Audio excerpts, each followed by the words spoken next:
Have you ever wondered what companion planting was all about? Well, let's find out.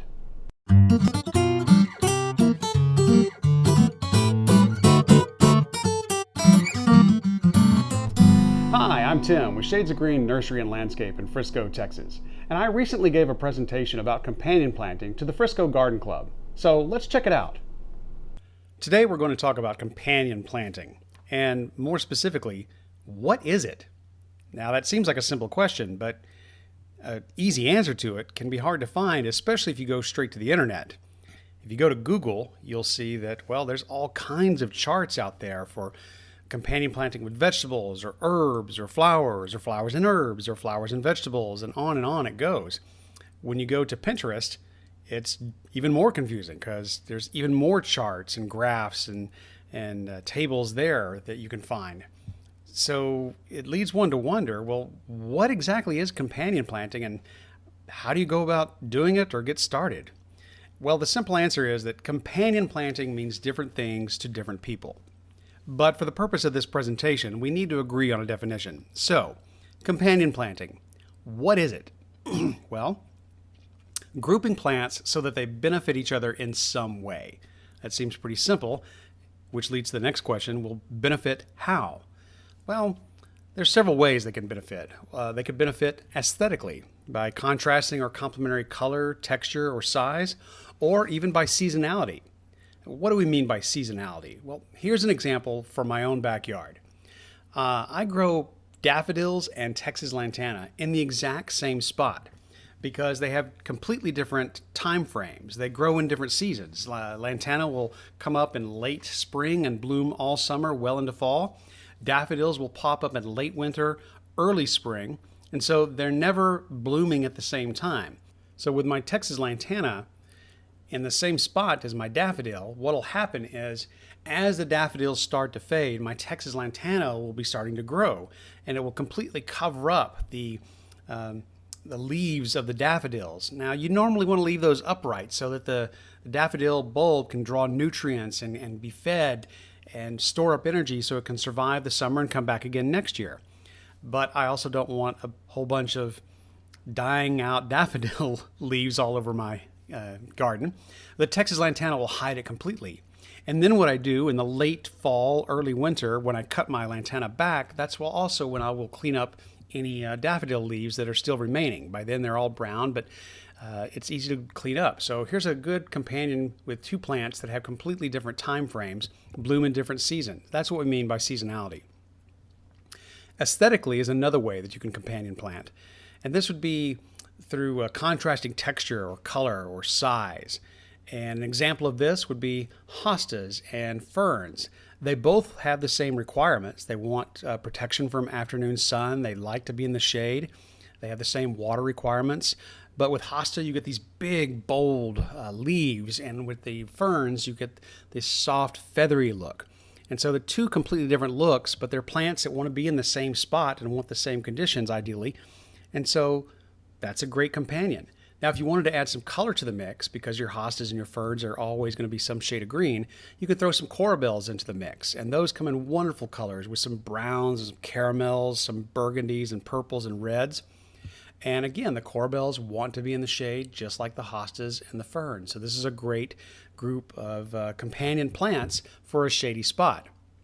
Now, many of you have probably have experience with companion planting but don't even know it. If you've ever done a potted arrangement or a container garden using the potted plant principle, wherein you use a thriller, a filler, and a spiller.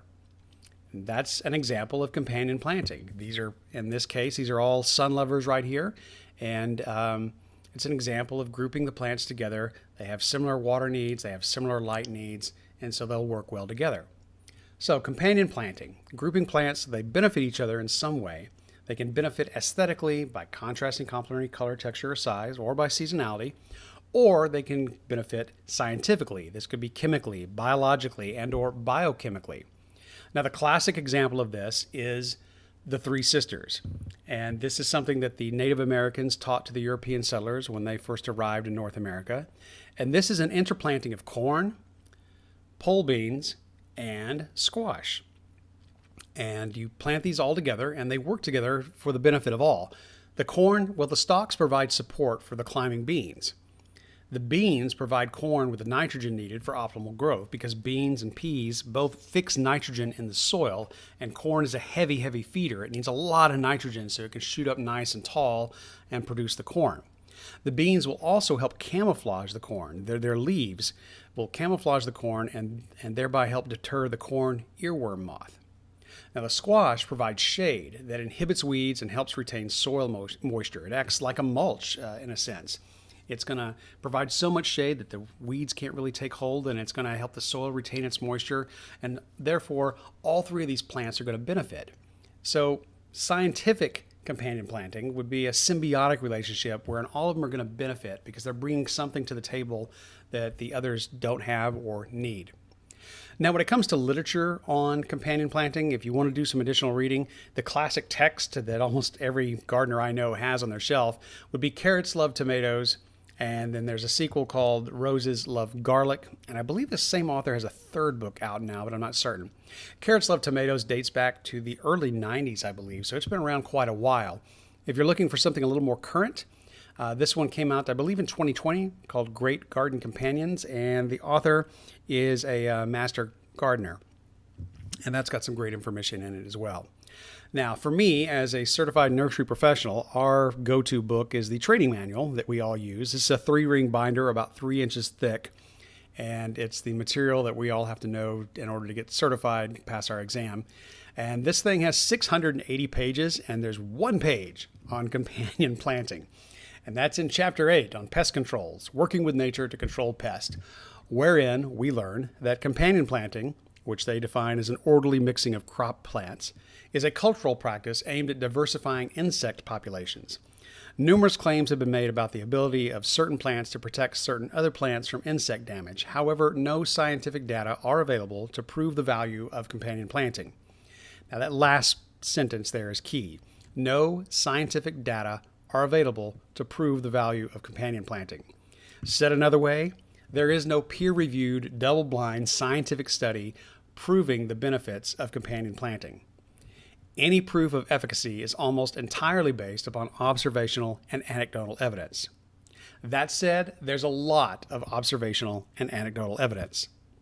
Returning to page 91 of the Texas Certified Nursery Professional Training Manual, 3rd edition, we learned that you should interplant tomatoes with basil to deter tomato hornworms. Interplant cucumbers with radishes or nasturtiums to control cucumber beetles. Interplant cabbages with thyme to control imported cabbage worms. Interplant potatoes with dead nettle to repel the Colorado potato beetle, or interplant potatoes with horseradish to control potato bugs. And just so you know, potato bugs and Colorado potato beetle are the exact same thing. And interplant roses with chives or marigolds to repel aphids. Now, some of my personal favorite companions, especially for the vegetable garden, and by the way, that is something you're going to see when you go to these charts on the internet. A lot of it has to do with vegetables.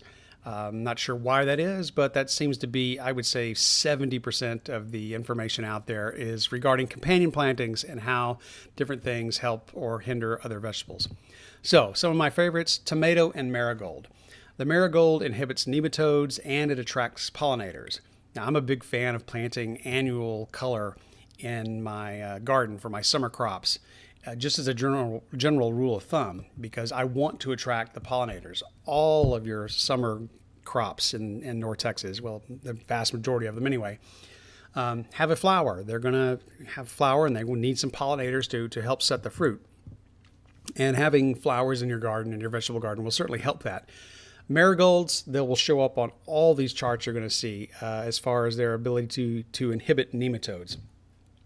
Over the years, I've had every problem you can have with a tomato plant. Nematodes have not been one of them, but I've always planted marigolds with my tomatoes. Another combination is tomato and basil. Now, basil likes a bit of shade. It just doesn't want a full-on blast of sun like your tomatoes do. So I like to plant my basil underneath my tomato plants because the tomatoes are going to get nice and tall. I prune them pretty heavy so they're not going to crowd out the basil. The basil also will help deter tomato hornworms. And of course, if you've ever grown tomatoes, you know that hornworms are the bane of the tomato gardener's existence. Cucumber and Nasturtium. Now, these are both climbers. I always grow my cucumbers on a trellis. Same with my nasturtiums. The nasturtiums will help repel the cucumber beetles. They're both going to climb. They're both edible. The flowers and the leaves of nasturtiums are edible. They have a very peppery, spicy flavor to them, which kind of provides a nice contrast to the watery sweetness of a cucumber. So having them to grow right there side by side is great. I harvest them at the same time. I can put them in salads at the same time. Works out really well. And I love the colors of the nasturtiums. So that's another good one that I highly recommend. Now, there are some companion planting no-nos because some plants do not play well with others. On the charts that you're going to find on the internet, these are often referred to as foes in companion plantings. A lot of your charts will have friends and foes. And the foes are plants that inhibit the growth of their neighbors in some way. How? Well, aesthetically, they can crowd out their neighbors. And the primary culprit on this list would be mint, which you don't want to plant anywhere that you don't want it everywhere.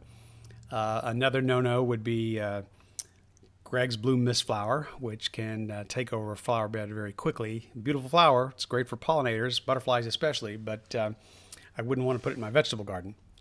And you could also have a no-no on a scientific basis. Now, this would be either because of biochemically or allelopathy. And that's a mouthful, isn't it?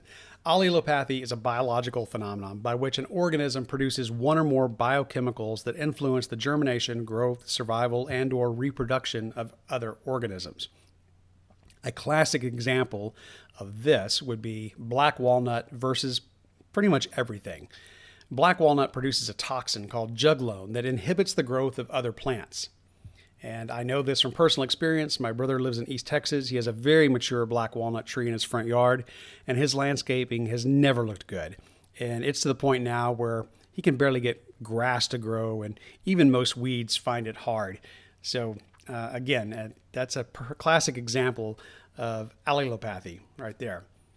Another no-no would be peas versus garlic and onions. Now, peas fix nitrogen in the soil, and garlic and onions, being bulb-type plants, they don't need or want excess nitrogen. What they want is phosphorus. So these are often not good companions. Potatoes versus tomatoes. Both are susceptible to some of the same diseases and pests. And in fact, it's never a good idea to plant potatoes in the exact same spot in your garden every year for more than 3 years. Same with tomatoes. Likewise, you don't want to follow, if you're going to do a crop rotation, you don't want to follow potatoes with tomatoes or vice versa. It's just not going to give you a good crop either way. So you want to keep those two away from each other in your garden. Another no-no is cucurbits. That would be, I would encourage you not to plant all your cucumber, squash, and watermelon in the same spot of your garden. Or like I did one year when I had a long, thin raised bed, and I thought, well, I'll put a trellis here and grow all of these. I had cucumbers, cantaloupes, watermelon, and some squash at the end. All of these in the same exact bed. And I thought, well, this is great. They're all going to grow up the trellis, or most of them are going to grow up the trellis. This will be real easy. And that was the year that I learned about the squash vine borer moth, which looks like a nasty red wasp, but it's actually a moth. It's going to lay an egg, a lot of them, on the underside of the leaves. When that thing hatches, it's going to crawl down to where the stem meets the soil. It's going to burrow inside and then eat the plant from the inside out. And it loves cucurbits. And if it sees one, it's going to lay its eggs there. And they will just work their way right down the row and eat every single plant, which is what happened to me. So that's a great reason there not to plant all your cucurbits in one spot. In conclusion, companion planting is worth your time and effort. It's a lot of interesting information out there. Again, some of this anecdotal evidence, this observational evidence, has been passed down for generations and generations. Some of this is hundreds or thousands of years old, so there has to be something to it. And in my own gardening experience, I've seen that it does work. If you're looking for some additional resources, well, I highly recommend this little publication right here. This is from the Galveston County Master Gardeners, their April-May 2014 issue. It's a PDF that you can download, and there's about 4 to 6 pages about companion planting. Most of the issue is dedicated to that, and you can download this. Another great resource, the Farmer's Almanac. They have a planting guide, Mother Earth News. Again, there's tons of these out there, but these are the ones that I found the most helpful when I was putting together this presentation. The Old Farmer's Almanac, they've actually got two, one specifically for vegetables and another that's more generic. The Spruce is a great website if you've never spent time there. They have a good one. Good Housekeeping, and of course, Burpee, the seed company. And don't worry about trying to pause and write all these down. I'm going to put the links below so you'll have access to them. So there you go. Hopefully you now know a little bit more about companion planting. I'll leave all those links in the description below. And if you'd like more information about the Frisco Garden Club, you can find them online at friscogardenclub.org. I'm Tim, and this has been the Shades of Green Show.